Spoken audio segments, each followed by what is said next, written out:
Welcome to the presentation of the 2023 proposed budget. My name is Daniel Conway, Director of Strategy and Budget at Jefferson County. Today we are presenting the 2023 proposed budget for the board's consideration. We'll start with information to help folks gain a basic understanding of what goes into building the county budget. Then review some details of what is included in the proposed budget, including mill levies, general fund impacts, and a summary of the countywide funds. We will then wrap up by identifying our next steps.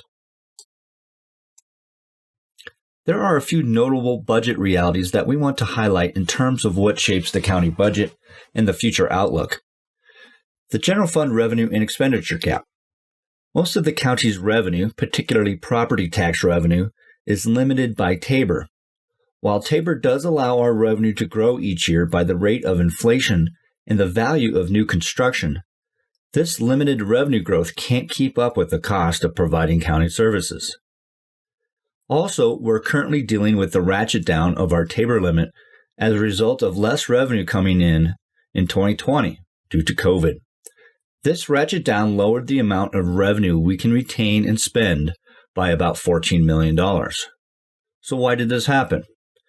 Because each year's Tabor limit is based on the prior year's actual revenue or revenue limit, and the one that is lower sets the next year.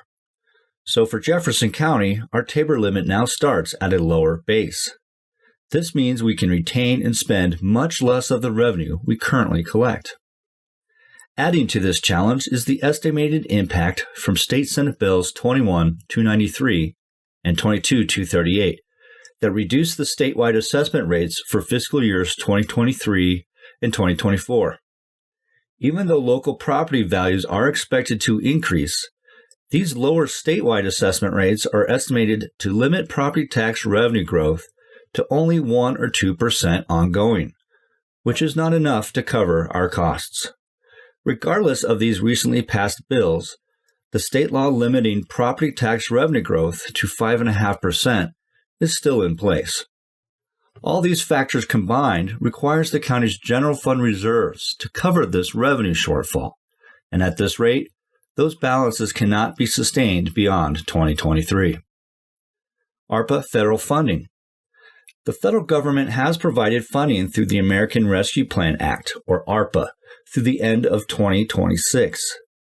The ARPA funds are meant for COVID-specific one-time needs and are aimed at stimulating recovery of our economy. While these federal dollars are certainly welcome and will provide much-needed support to our community, they are limited to this specific use and cannot be utilized to address the county's ongoing revenue expenditure gap. With some of these budget realities in mind, we'll now provide an overview of what goes into building the county budget. While much of the budget conversation has been centered on the general fund, and rightly so, it is also important to remember that the general fund is only one of several funds that are included in the total county budget. In fact, the county presently operates out of 38 separate and distinct funds, most of which can only be used for specific purposes based on the sources of their funding. From a budget perspective, it's best to not think of the county as one single entity. Instead, it's more accurate to think of it like a collection of 38 separate companies, each with different purposes and their own dedicated resources. However, each one must still work hand in hand with the others in order to achieve the overall mission, vision, values, and goals as set forth by the Board of County Commissioners. In addition, it is important to understand where exactly taxpayer dollars go. So let's talk a little bit about how property taxes and mill levies work. The amount of property taxes the county collects is determined by establishing a mill levy, which is a tax rate based on the assessed value of a property. 1 mill is equal to $1 for every $1,000 of assessed value. The statewide rates by which properties are assessed are determined by the state legislature and can vary from year to year. What is important to understand is that for every dollar the county collects from property taxes, approximately only 24 cents are used for services that the county provides to the community. The other 76 are passed along to the public schools, special districts, and cities throughout the county for their uses. For Jefferson County, the revenue derived from property taxes and all other sources of revenue are limited each year by the Taxpayer Bill of Rights, or TABOR for short. One way to better understand how TABOR revenue limits affect the county budget is to picture a bucket that holds water. TABOR limits determine how much revenue can be retained by the county each year, or how much water can be held in this bucket. As more revenue comes into the county, this bucket fills up. If the total revenue rises above the TABOR limit, it is returned to the taxpayers. However, those refunds come from the county's general fund. This means that if the county receives more revenue from non-property tax sources like state grants, it must then refund a larger amount of property tax revenue from the general fund. This creates a unique challenge because the revenue coming in from those non-property tax sources can only be used for specific purposes and cannot be used to pay for services that are provided by the general fund. Since the Taxpayer Bill of Rights passed in 1992, Jefferson County's population has grown by 29%. However, unlike the state TABOR formula, population figures do not factor into the TABOR calculation for local governments, such as the county. In other words, Jefferson County has been providing services to an increasingly larger group of people and maintaining roads and other infrastructure for a high level of population without having the funding to support these increases. Now that we've explored some key concepts that shape the county budget, let's briefly review how the budget is developed. The annual budget is developed over 4 principal stages. We start with the preparation of the preliminary budget, which includes early forecasts of all revenue sources and estimates of baseline costs. The second stage involves the various county departments submitting in requests for funding in addition to what is already identified in the preliminary budget. Then the budget staff meets with the Board of County Commissioners to receive direction on those requests, determine allocation of resources, and evaluate other strategic financial considerations.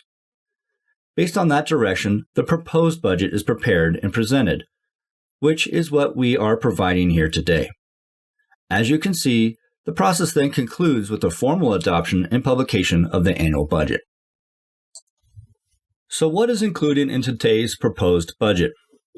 The countywide proposed budget includes everything from the preliminary countywide budget that was presented earlier in the year, plus updated salary and benefit adjustments, proposed one-time use of federal ARPA funding to address some of the general fund funding shortfalls, new operating and project requests, updated revenue projections, and the allocation of mill levies. One item of note this year is the one-time use of ARPA funding. This has been included in the proposed budget to address some of the operating shortfalls in general fund and support a 5% base salary adjustment for staff to help the county remain competitive in the job market and retain employees. Included in the 2023 proposed budget are the mill levies allocated to the various county funds and the Jefferson County Law Enforcement Authority, or LEA for short. The first 4 funds listed here, the General, Capital Expenditures, Road and Bridge, and Social Services funds, include a temporary allocation of mills within the total authorized mill levy. I would like to clarify here that the official mill levy for these 4 funds totals 21.478, and this total is being fully utilized in the 2023 proposed budget. Both the developmentally disabled and library mill levies are exempt from TABOR revenue limitations. The developmentally disabled mill levy remains unchanged at 1 mill, and the library mill levy is once again being fully utilized at 4.5 mills in accordance with the fund balance policies as established by the library's board of directors. The LEA mill levy, the revenue of which are received in the patrol fund, is temporarily adjusted by 0.511 mils, bringing it to a total of 2.712 mils. Combined, the proposed mill levies for 2023 total 29.69 mils. Again, this includes a temporary adjustment of 0.511 mils for the LEA and represents a smaller adjustment than in previous years to help ensure the LEA's Tabor limit is not ratcheted down. As always, any amount collected over the county Tabor limit will be returned to the taxpayers the following year, barring any initiative to seek approval from the voters to retain any of these excess revenue. We'll now take a look at the proposed budget for the general fund, as well as some summarized figures for the countywide 2023 proposed budget. Throughout this past year, county leaders visited numerous community groups, sent out surveys, and held a series of community budget forums and telephone town halls to discuss the continuing financial challenges facing the county. During those conversations, preliminary forecasts indicated that the county could be facing additional spending reductions in the general fund of up to $20 million for 2023, unless some revenue solutions were identified. Fortunately, since that time, the county has identified the opportunity to leverage the use of federal ARPA dollars to address the anticipated revenue shortfall for 2023.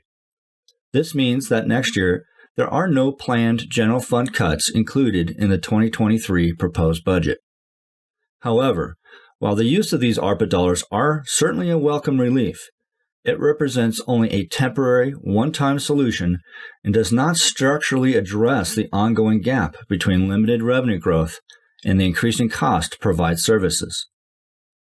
Let's now wrap up by taking a look at the countywide figures included in the 2023 proposed budget.